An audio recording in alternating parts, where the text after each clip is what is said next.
Jennifer, are we waiting on any staff people? Chair Galvin, no, I believe we have everyone here. All right, well, it's a little after 1:30, so I will go ahead and call the meeting of the Board of Public Utilities for the City of Santa Rosa to order. If we may have a roll call, please. Yes, Chair Galvin. Here. Vice Chair Arnone. Here.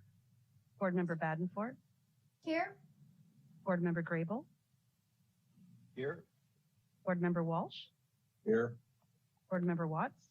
Here. Board Member Wright. Here. Great. Well, good afternoon, everyone. Nice rainy Thursday afternoon, which is what we need. So we'll move through the agenda. Any statements of abstention by board members? Hearing none.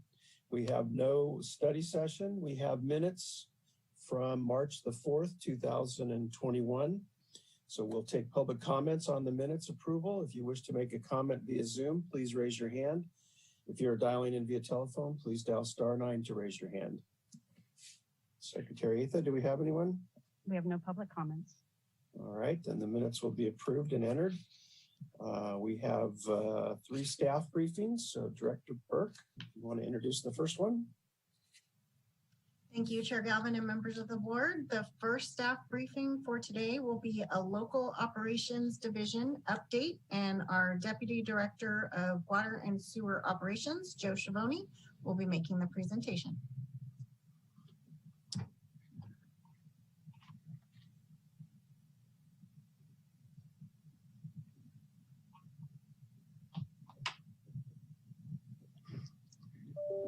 Thank you.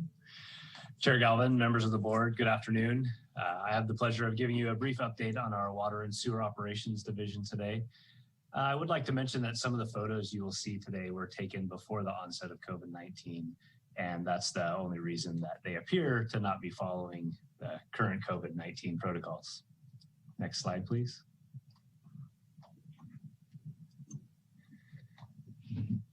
This division is most commonly referred to as local operations. The Water and Sewer Department was created in 1985 when they separated from Public Works, and local operations was one of the original teams to be part of the Water Department, previously referred to as utilities. In 1999, Water and Sewer Operations teams combined, and one division was created from the two. This change was not easy at first, but the benefits were quickly realized, and a division-wide rotation was created. This rotation allowed skilled operators to train others from the newly combined divisions and helped create a diverse, multi-talented, and award-winning workforce. Next slide, please. The staff are really what make up the heart of this division. Their dedication is demonstrated year after year as they continue to respond to the complex tasks they are assigned, as well as the recent emergency activations of our Department Operations Center. To meet statewide requirements and industry standards, our USOs were required to become certified distribution operators and sewer collection system operators. Our complex water distribution system requires a D5 operator to be designated as the chief operator of the system. We also treat water from our Farmers Lane wells, so we are required to have a T1 treatment operator at that facility. All of our USOs are required to have dual certification and are trained to work on our water distribution and sewer collection system. As I brief the board on some of the duties performed by each of our crews, I recognize that it would just take too much time to cover all the tasks that each crew is assigned, but I would like to mention that we have assigned tasks to crews that have both a water and wastewater component. We do this because the certification required for our operators can only be obtained by completing field tasks for both systems. Next slide, please. In local operations, safety and customer service are our top priorities. We provide 24/7 coverage. We are staffed 7 days a week to ensure we provide the highest level of customer service to our ratepayers. We receive approximately 1,000 calls for service each year, and about 400 of those are after hours and on weekends. Our after hours calls are handled by our standby operators, and all after hours calls come through our yard attendants that dispatch calls to the corresponding department. Next slide, please. Local operations maintain several facilities throughout the city. Two of our larger facilities include the UFO campus and what we refer to as Station 4. The UFO was finished in 2010 and includes the main office building, the training rooms, the corporation yard that stores our fleet of vehicles and equipment, and the shops that are used by our various teams to fabricate and repair the equipment that we use to operate our water distribution and sewer collection systems. Station 4 is located at Sonoma and Farmers. This location is also where you'll find our Farmers Lane wells and the water treatment plant. Not only do we operate the pump station, water treatment plant, and wells from this location, but we also use this station as a satellite operations center during emergency activations and PSPS events. Since the onset of the pandemic, we also dispatch our distribution team out of this facility. Next slide, please. This slide shows some of the larger assets that we maintain and operate. I'm sure many of you have seen this before, but we also maintain thousands of smaller assets like hydrants, valves, meters, and manholes, all of which are inspected, repaired, and replaced at the most efficient rate possible. Next slide, please. Santa Rosa Water has roughly 53,000 meters connected to our water distribution system. We test most of our meters in-house to ensure they are reading properly, and we replace approximately 5,000 meters each year. The recent switch to AMI required our system operators to learn how to operate new equipment and to program the meters for proper reads to the AMI antennas. Our USOs also installed thousands of these AMI meters and continue to replace the old lids with new lids that help these meters communicate with the antennas. This team also works closely with the city's development team, installing all the new meters for the development projects throughout the city. Next slide, please. Our I&I team operates our CCTV cameras. This team is able to inspect our entire collection system every 7 years and all components of the collection system that lie within 200 feet of a waterway every 5 years. The utility system supervisor and the senior USO on this team obtain their pipeline assessment certification, or PACP certification, that qualifies them to rank the condition of the pipe that they're inspecting.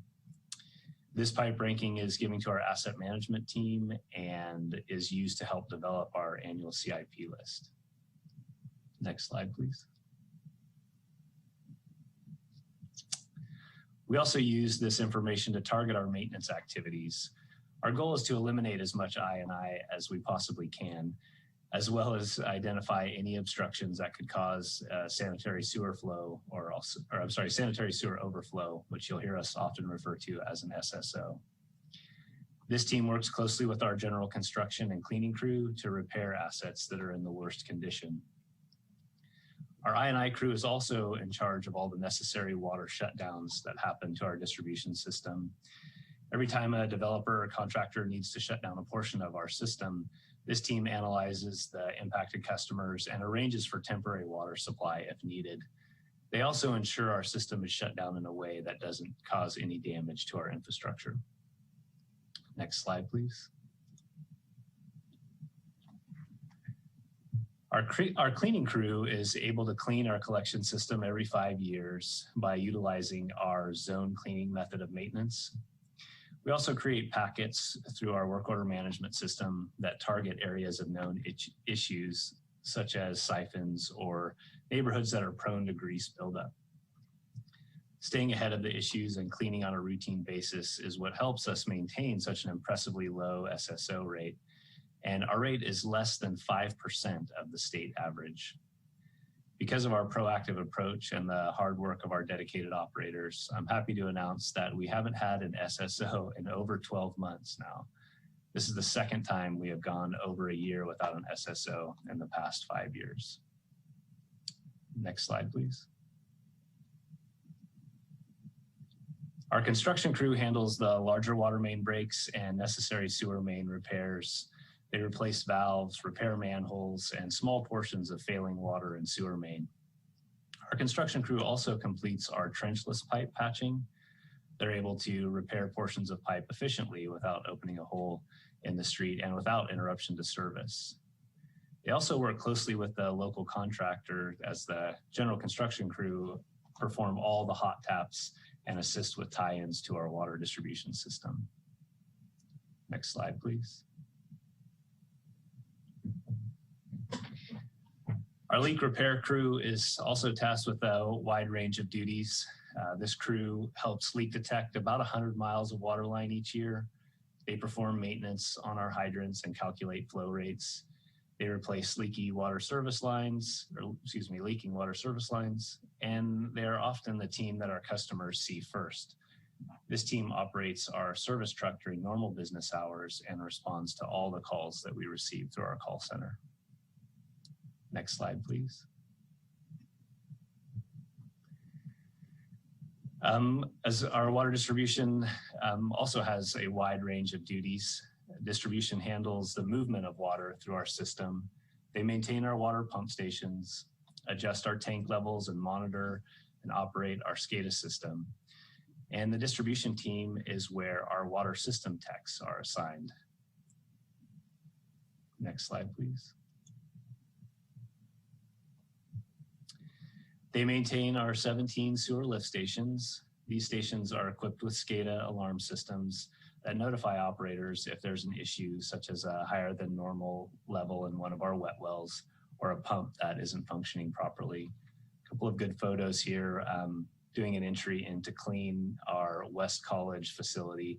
You'll see as they go in on the left, and then really the work that they're doing there on the right-hand side. It's a pretty good photo. Next slide, please.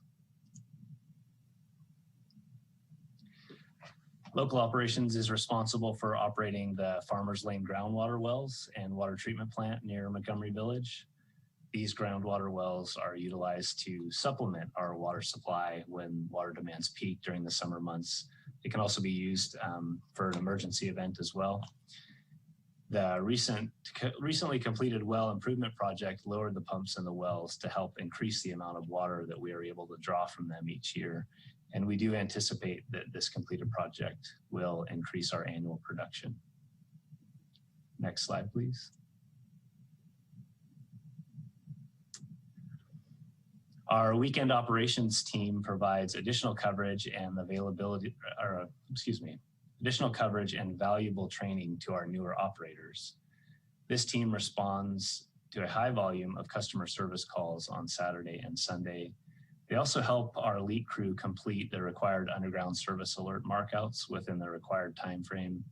And as of 2011, they are responsible for maintaining the urban recycled water system within the city. This team has the opportunity to demonstrate their diverse skill set while handling a wide variety of maintenance tasks on both the water and sewer systems. Next slide. I wanted to recognize a local operations team that I don't think has been highlighted in a briefing to the board in the past, our yard attendants. This team receives the after-hours calls for all departments in the city. This job can be extremely challenging at times, especially during emergency operations. They may not be seen by many of the members of the water department, but they provide a valuable service, and they also demonstrate our commitment to excellent customer service. Next slide, please. We're fortunate in local operations to have operators that have been maintaining the water and sewer systems for decades. This experience makes them a valuable resource to our asset management and capital engineering teams. They're always willing to share their expertise and work with other teams to make improvements to our system. These are just a few of the areas that our operators continue to work closely with engineers from both and techs from both departments and divisions. Next slide, please. The local operations team is very proud of the work that they do, and we enjoy sharing information with our community. The local team regularly attends, or before the pandemic, of course, community events like the Downtown Market or Public Works Week. We also share our safety training with other departments in the city. Every year we demonstrate the safety requirements for working in trenches to help firefighters better understand what to expect if they're called for assistance from a failed trench from a contractor within the city limits. Next slide, please. In the past, our Department Operations Center was something that we trained for but rarely opened. But since 2017, we have activated our DOC every year and sometimes multiple times per year. This activation has presented some challenges, but it has also given us the opportunity to improve our operations and communication. We've always worked closely with fire in the past, but some of the tools that have been implemented since the 2017 Tubbs fire have really helped the two departments help each other. The most recent glass fire was a good example of the two departments working efficiently as a team. Much of this efficiency comes from increased communication and training on each other's protocol. Fire's done an excellent job of connecting with us early and share information with us as soon as the emergency starts. This helps us provide the support they need, really, to do what they do best. Next slide, please. And with that, I would be happy to answer any questions that you may have. Thank you, Deputy Director Savoni.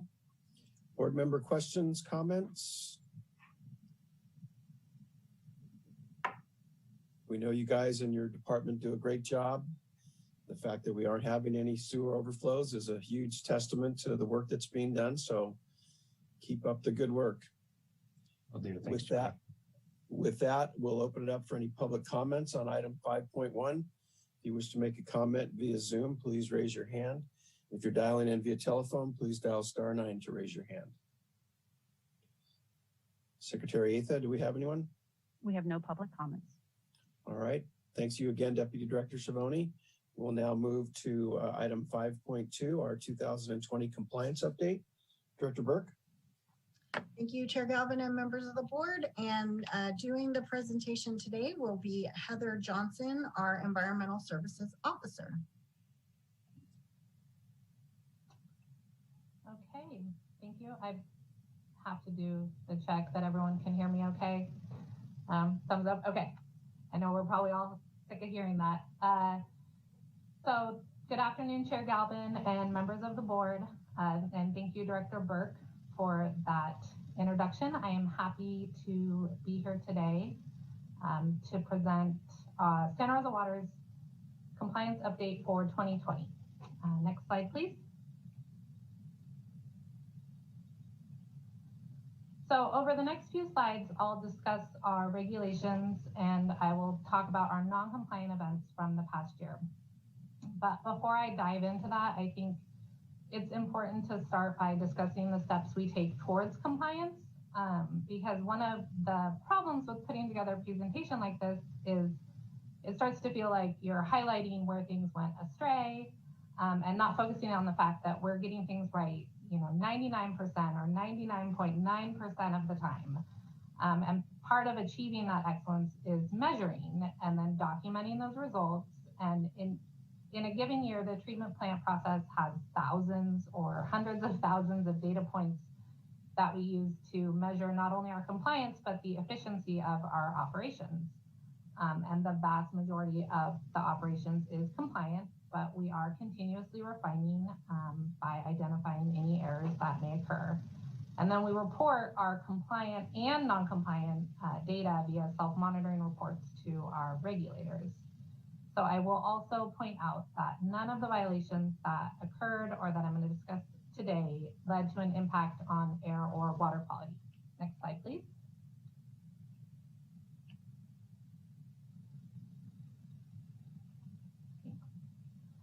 So as I alluded to in the last slide, this presentation will cover the following regulatory obligations, which are our wastewater treatment and recycled water, our air quality emissions, and biosolids land application. And then I'll discuss any non-compliant events that we had in 2020. And then lastly, I'll speak a little bit to emerging regulatory issues and opportunities that may impact our compliance programs. So next slide, please. So in 2020, we were issued a new NPDES permit, and the NPDES permit that we had previously covered discharges to receiving waters, and this one does as well, and also the treatment of recycled water. But what's new this year is, or in 2020, is that the distribution and the use of our recycled water was removed from our NPDES permit. And it's now covered under a statewide general order for recycled water. And we were issued a notice of applicability or an NOA, along with additional monitoring and reporting requirements for that use. Next slide, please. So the majority of our non-compliant events for those two permits in 2020 were for missed monitoring for various parameters. And the missed monitoring in 2020 had causes ranging from equipment malfunctions to staff errors. And then in our recycled water system, we have what are called incidental runoff events, and those are small, minor volumes of water that leave the user's property and are usually due to leaking valves or small pipeline breaks or over irrigation of an area. And this past year, we had one UV excursion that occurred for 3 minutes and 38 seconds, and it was due to an electronic connection malfunction, just not seeing properly. And those were it. Next slide, please. So for our air emissions, we're regulated by an EPA Title V major facility permit.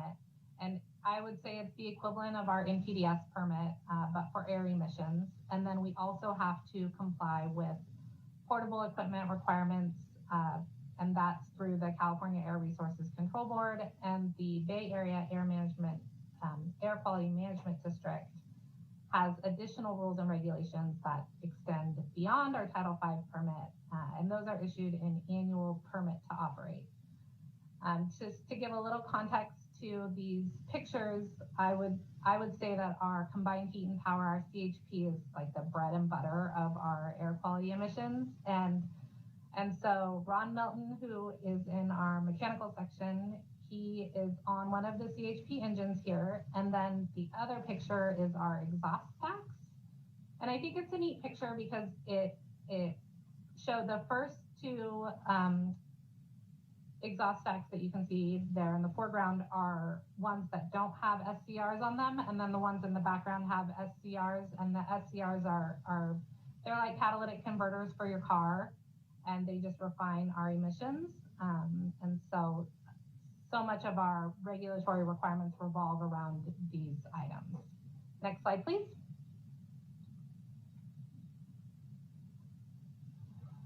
In 2020, we had 2 exceedances, permit limit exceedances from our CHP, engine number 4.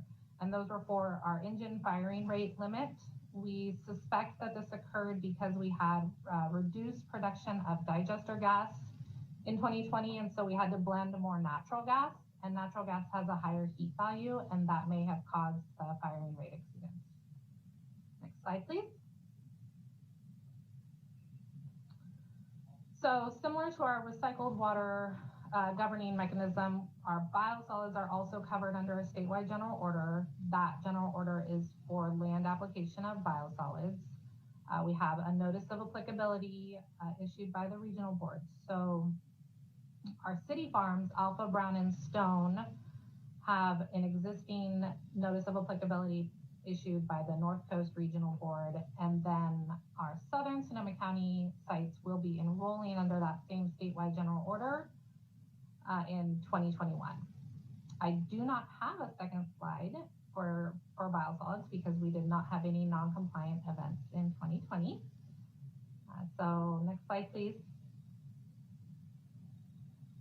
All right, so lastly, we have some emerging regulatory items. And the first one would be the Laguna de Santa Rosa TMDL for nutrients. It's making progress within the regional board, and I suspect we will see some further details on that in 2021. Additionally, the city and the regional board staff have recently been in discussion regarding our regional salt and nutrient monitoring plan. This would be groundwater monitoring to look for any recycled water impacts to salt and nutrient loads within the Santa Rosa Plain groundwater basin. the engineering evaluation. So our new permit has a requirement to conduct an engineering evaluation of our receiving water discharge outfalls. We submitted a work plan in February, and then we will do an RFP for these efforts once we get a written approval from the board. One other requirement in our new NPS permit is to develop a plan for pathogen monitoring in our storage ponds. This plan will address the levels and potential sources of pathogens within the storage ponds.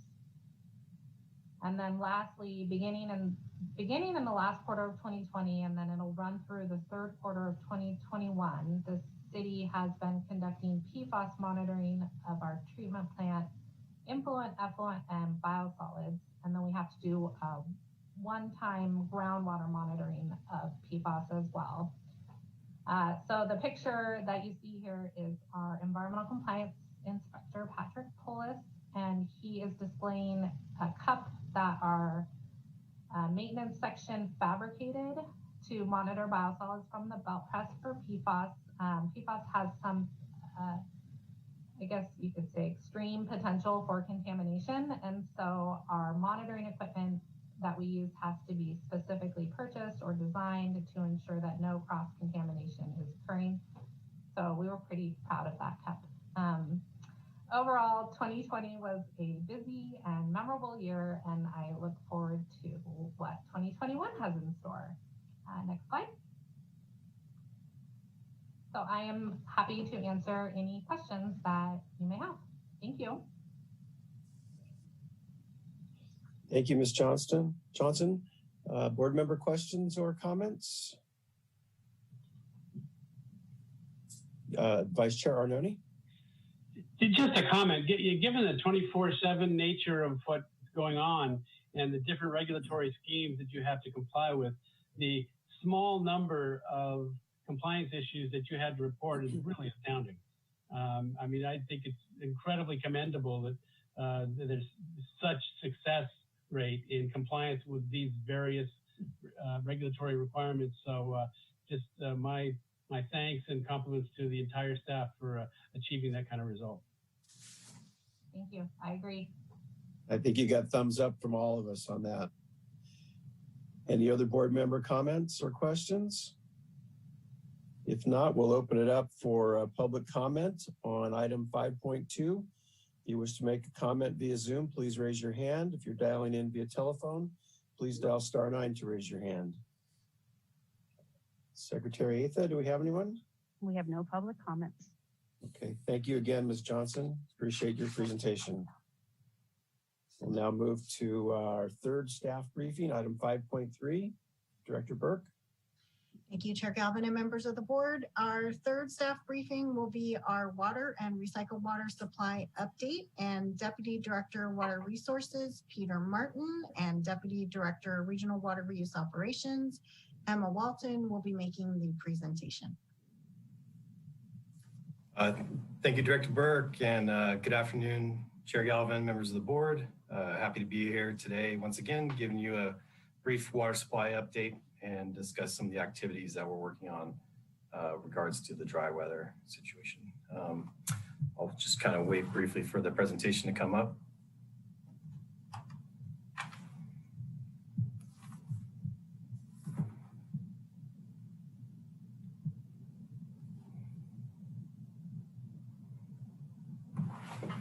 We can go ahead and advance to the second slide. So this is kind of a slick graphic that Sonoma Water has started releasing with some regularity. It's kind of, we're going to start utilizing this too for our own messaging as well. But you know, as you can see, rainfall continues to fall well behind our 30-year averages for this time of year. And also storage is also well below sort of the target curves. Not much has changed since the last time I've been with you. We are getting some rain events, but it isn't necessarily contributing to large amounts of storage gains. Next slide, please. So as of today, Storage in Lake Mendocino is about 34,900 acre feet, which, of course, remains below storage levels for this time of year in the recent drought 2014 water year, which is denoted as that green line. Reservoir outflows are at about 25 cubic feet per second in compliance with the temporary change order that was issued in February. That's allowed them to actually start to gain some storage again, as you can see, based on where that line starts to trend upward again. So next slide. As of today, reservoir storage in Lake Sonoma is 155,233 acre feet, but has remained relatively flat over the past few weeks. Reservoir outflows are at about 75 cubic feet per second, in compliance and consistent with Sonoma's water rights terms under Decision 1610. Next slide, please. Some exciting news to share. It's National Fix a Leak Week. Quite a bit of activities going on surrounding that. We're encouraging customers to request a WaterSmart home checkup kit. We're also doing quite a bit of prep work for folks that are potentially going to be turning on the irrigation in the next few months. A lot of outreach surrounding our WaterSmart Yard webpage and other activities associated with that. And then additionally, we're going to be sending out, well, we already started sending out, 850 letters going out to multifamily, hotel, motel customers, sort of sending correspondence and pairing them with resources available to find and fix leaks. So this is part of our targeted outreach this week. But we'll continue to promote this throughout the remainder of the week. We're actually seeing an uptick in customer response too, so it's been positive so far. Next slide. So we did quite a bit of work on the srcity.org WaterSmart Checkup /WaterSmart Checkup page. Customers can go directly there and sign up for a free outdoor only in-person socially distanced checkup for their outdoor irrigation systems. And they also can request a free DIY WaterSmart in-home checkup kit, either online or by phone as well. So you can see the webpage there where folks can go, srcity.org /WaterSmart Checkup, or call 707-543-3985. And I think I have one more slide here after this. We're also doing this kind of fun WaterSmart plant spotlight that shows some of our water use efficiency team and talks about some of their favorite drought tolerant plants. It's been kind of a fun little project, and also gets some public spotlight on some of the things that we're doing as far as promoting drought efficient landscapes as well. So we'll also be hosting some Firewise workshops coming up in the future. So it's kind of setting the table for folks that might be thinking about setting up their yard in the next few months with perhaps more water efficient plants. Next slide. Actually, I think, take that back. That concludes my my portion of the presentation. I'll hand it over to Deputy Director Walton at this point. All right, good afternoon, and thank you for being here. Update on our recycled water supply and update, or recycled water supply. Next slide, please. So unfortunately, with the rain, the little rain we have received, we still are in a pretty similar situation that I've been updating you all on for the past few months. We've had a little dip in our production in March so far compared to February, with this little additional rain that might come back up, but still nowhere near really where we need to be. Next slide, please. Our recycled water storage is actually approaching, if not has already reached the lowest it has ever been since 2004 for this time of year.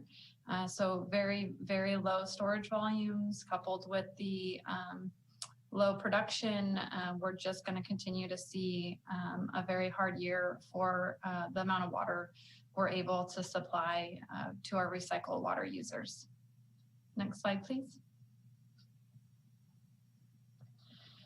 As I've mentioned previously, we have established an ad hoc to identify how we are planning to allocate the very limited recycled water that we will have available this season. We've met once, we'll be meeting again to kind of finalize those plans and hope to get that information out to our recycled water users as soon as we possibly can so they can plan accordingly. We have notified and have been notifying our recycled water customers that we will not be providing frost protection this year. We've been sending this message since about the middle of December. We really are doing absolutely everything we can to just make sure that we maximize the availability of water for irrigation. We do continue to receive questions about frost protection, and our message has been consistently that we are not providing frost protection water. As I mentioned, we are developing our allocation model now. They will be severely reduced from last year and hopefully forthcoming and very soon in the next few weeks, hope to get that information out to our customers. We have been notifying them along the way that allocations will be necessary and they will be less than last year, but we haven't come to a final number yet. We are continuing to cooperate with our regional partners. Windsor continues to send more water to geysers than their contract requires. And we are sending less than we normally would have for this time of year to capitalize on some of the storage we can gain coming into the irrigation season. And we are, as I mentioned, having ongoing communications with our customers through emails, written letters, website updates, newsletters, phone calls, field communication, really trying to get the word out as much as we possibly can that we are entering a very unique irrigation season with very, very limited recycled water available. So unfortunately, not much has changed for us, but I'd be happy to answer any questions. Thank you to both deputy directors. We'll open it up now for board member questions or comments for either Deputy Director Martin or Deputy Director Walton.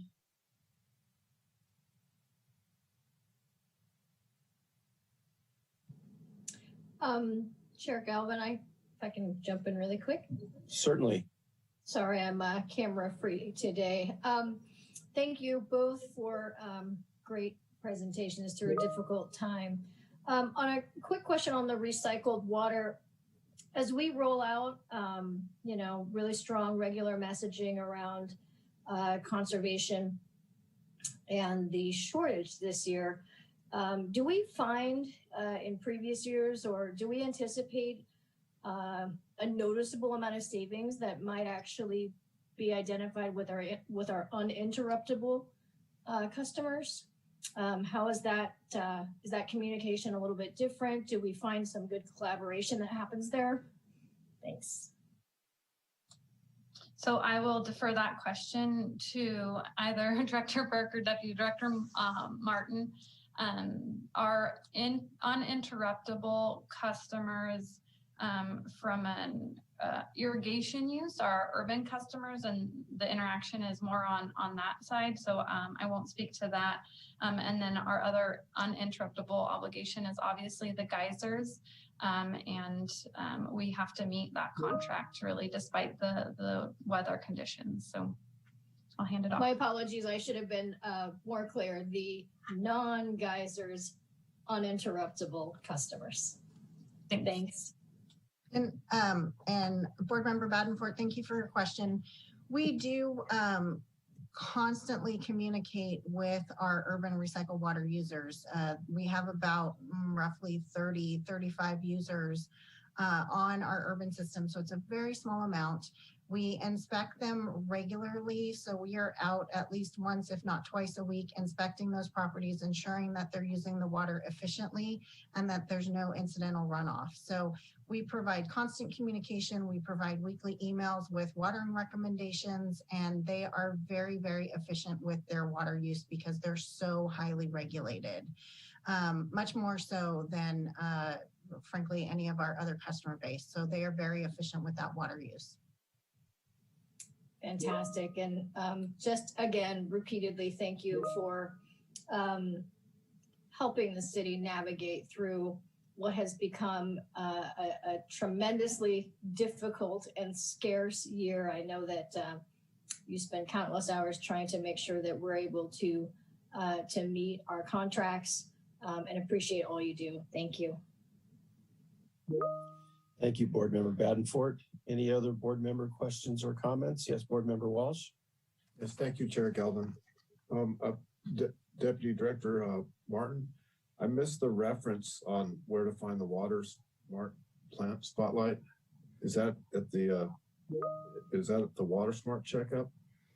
Yeah, so we've been running those plant spotlight on our typical social media channels, but we also have a Water Smart Yard page that we direct folks to for a lot of different things, including obviously watering recommendations.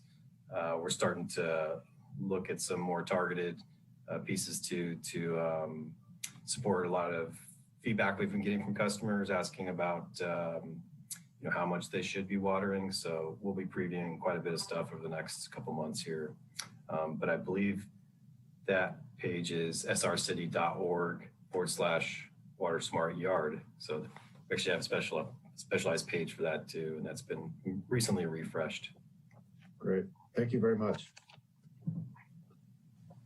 Thank you. Other board member questions or comments? All right, seeing none, we'll open it up for public comments on item 5.3. If you wish to make a comment via Zoom, please raise your hand. If you're dialing in via telephone, please dial *9 to raise your hand. Secretary Etha, do we have anyone? We have no public comments. Thank you. That will conclude item 5.3. We'll now move to the consent calendar. We have 3 items on the consent calendar. If there are no questions, I'll entertain a motion to approve the consent calendar. I'll move to approve the consent calendar. Second. We have a motion by Board Member Wright, seconded by Vice Chair Arnone, to approve the consent calendar. We'll now open it up for public comments on item 6. If you wish to make a comment via Zoom, please raise your hand. If you're dialing in via telephone, please dial *9 to raise your hand. Secretary Etha? No public comments. Thank you. May we have a roll call vote, please? Yes. Chair Galvin? Aye. Vice Chair Arnone? Aye. Board Member Badenfort? Aye. Board Member Grable? Aye. Board Member Walsh?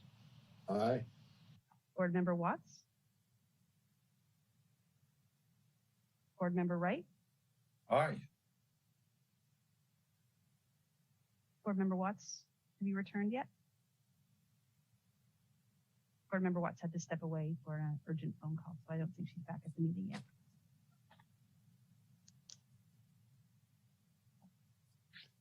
Very good.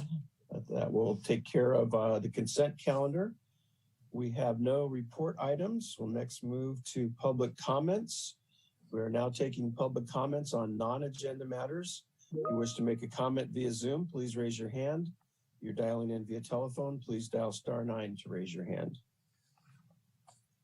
Secretary Etha, do we have anyone? No public comments, Chair. Thank you. That'll take care of item number 8. Item number 9, we have referrals. We have none. Item 10, we have no written communications. Item 11, subcommittee reports.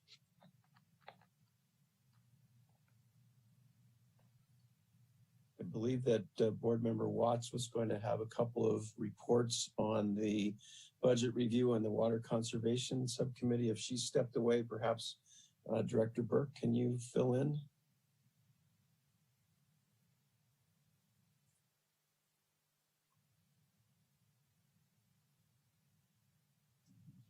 Yes, I can.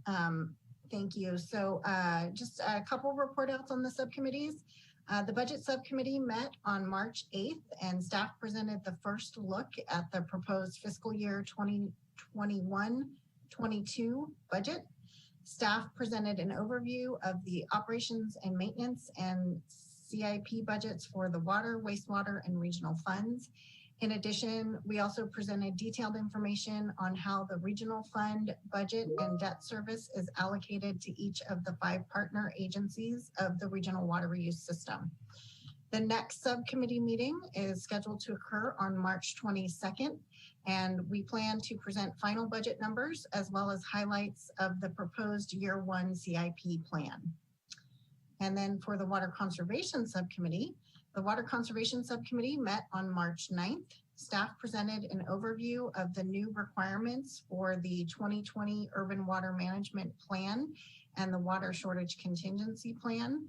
We received feedback from the committee, and the committee will meet again the first week of April to continue reviewing these planning efforts. Both plans will come before the BPU in April and then in May for recommendation, and then we'll go to the City Council in May and then in June for consideration of adoption. In addition, staff also provided updates on the existing dry year campaign activities and an overview of the water shortage triggers and actions. And that is the report for both Budget Subcommittee and Water Conservation Subcommittee. Thank you. I appreciate that. I don't know if Board Member Watts is back with us, if she had anything to supplement. Apparently not. All right. Any board member questions or comments with regards to the subcommittee reports? Very well. We'll now take public comments on item number 11. If you wish to make a comment via Zoom, please raise your hand. If you're dialing in via telephone, please dial *9 to raise your hand. Secretary Atha, do we have anyone? There are no public comments. Thank you. Item number 12 is the board member reports. Do we have any board member reports? Seeing no one unmute, that will take care of item 12. Item 13 is the director's report. Director Burke. Thank you, Chair Galvin and members of the board. I had a couple things I wanted to update the board on. First, in continued recognition of the dry year and the potential for possible drought declarations at some time this year, the Technical Advisory Committee to the Water Advisory Committee is reviewing and updating the water shortage allocation methodology. This is a methodology that is required per our agreement, our restructured agreement for water supply with Sonoma Water. And this is the methodology that will be used should the water agency determine that they have a water shortage and need to allocate water at some point this year or in future years. The methodology was last revised and approved in 2014 for use throughout the most recent historical drought, which ended in 2016. The efforts to date, the model and methodology is being updated to reflect current conditions, as well as various operations throughout the water agency contractors. And then an overview of the update will be presented to the Water Advisory Committee and the Technical Advisory Committee at the April special WAC meeting. And then the WAC will consider a recommendation on the methodology at their meeting in May. And then it will go to the Sonoma Water Board of Directors for adoption in May. So wanted to let the board know that work is happening on this, and we'll continue to keep the board updated as this work progresses. And then second, I wanted to share some exciting news, something we've been looking to do for quite some time. We have started filming at the Laguna Treatment Plant this week. We're very excited to be producing a series of 3 short videos that highlight the people and infrastructure necessary to treat and beneficially reuse water from homes and businesses.